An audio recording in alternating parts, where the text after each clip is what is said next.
Assalamualaikum warahmatullahi wabarakatuh. Perkenalkan, nama saya Marsana Nadia dengan NIM 86034144. Saya dari Prodi PGSD. Di sini saya akan memenuhi tugas 3, presentasi filsafat ilmu, yang membahas materi tentang hubungan timbal balik filsafat ilmu dan pendidikan. Pertama, filsafat ilmu berfungsi sebagai pondasi yang menjamin eksistensi keilmiahan dan integrasi nilai dalam ilmu pendidikan. Hal ini dijalani melalui 3 dimensi utama, yaitu 1.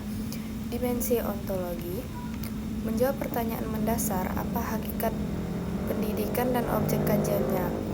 Filsafat ilmu menetapkan bahwa inti pendidikan adalah proses kemanusiaan manusia. Penetapan ini membuat identitas yang jelas bagi ilmu pendidikan sebagai disiplin ilmu yang sah dan memiliki objek studi khusus, yaitu pembagian potensi manusia.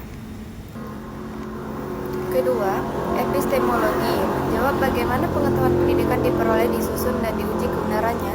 Di sini filsafat ilmu merumuskan metode ilmiah, pendekatan penelitian, dan strategi pembelajaran yang valid. Hal ini menjadikan ilmu pendidikan bukan sekedar kumpulan gagasan, melainkan pengetahuan yang terstruktur, teruji, dan dapat dipertanggungjawabkan secara akademik. Ada yang ketiga, dimensi aksiologi, menjawab untuk apa ilmu pendidikan dikembangkan dan nilai apa yang dijunjung. Filsafat ilmu menanamkan prinsip kebenaran, keadilan, etika, dan kemanusiaan ke dalam teori dan praktik. Akibatnya, ilmu pendidikan senantiasa berorientasi pada kemanfaatan dan kebaikan bersama, bukan sekedar pencapaian intelektual semata. Dan ketiga, kerangka ini filsafat ilmu mengatasi agar ilmu pendidikan tetap berada pada koridor kebenaran dan nilai. Ada bagian 2, yaitu peran pendidikan bagi perkembangan filsafat ilmu. Hubungan ini bersifat 2 arah. Pendidikan yang dirancang secara bermakna dan bernilai juga berperan penting dalam memperkaya dan mengembangkan filsafat ilmu itu sendiri. Ilmu pendidikan senantiasa menghadirkan tantangan nyata seperti pergeseran teknologi, keberagaman budaya, hingga kebutuhan kompetisi abad ke-21. Masalah-masalah ini berfungsi sebagai stimulus bagi filsafat ilmu untuk merefleksikan, memperbarui, dan merumuskan kembali konsep-konsep dasarnya agar tetap relevan.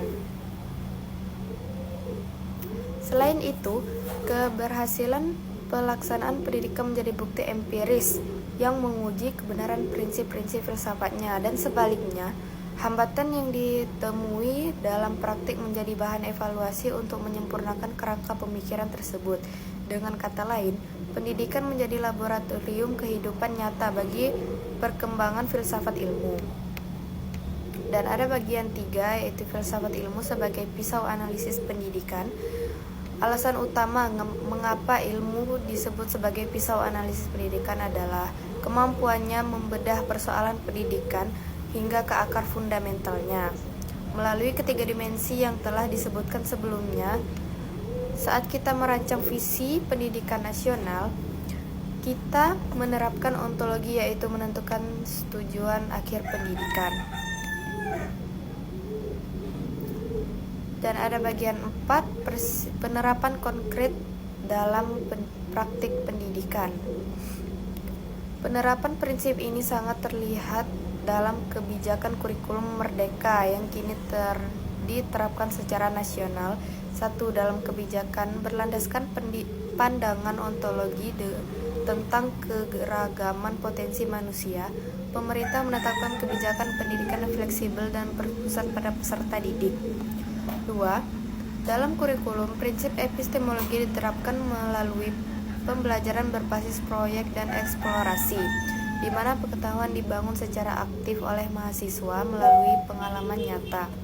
3. Dalam proses pembelajaran, dimensi aksiologi terintegrasi melalui tujuan utama pendidikan, yaitu pembentukan profil pelajar Pancasila dan menekan nilai iman, etika, dan wawasan kebangsaan. Contoh lain, dapat dilihat dari program pemerataan pendidikan yang merupakan manifestasi nyata dari nilai keadilan sosial dan dimensi aksiologi filsafat ilmu. Baik, sebagai kesimpulan, hubungan timbal balik antara filsafat ilmu dan pendidikan merupakan fondasi mutlak bagi kemajuan sistem pendidikan nasional. Filsafat ilmu menjamin kekuatan landasan pemikiran, sedangkan pendidikan menjamin relevansi dan kebermanfaatan ilmu tersebut bagi masyarakat. Sinergi kebudayaan akan melahirkan pendidikan yang tidak hanya cerdas secara intelektual, tetapi juga kokoh secara karakter dan berdaya saing global. Demikian pemaparan yang dapat saya sampaikan. Atas perhatian dan kesempatan yang diberikan, saya ucapkan terima kasih. Saya akhiri, wassalamualaikum warahmatullahi wabarakatuh.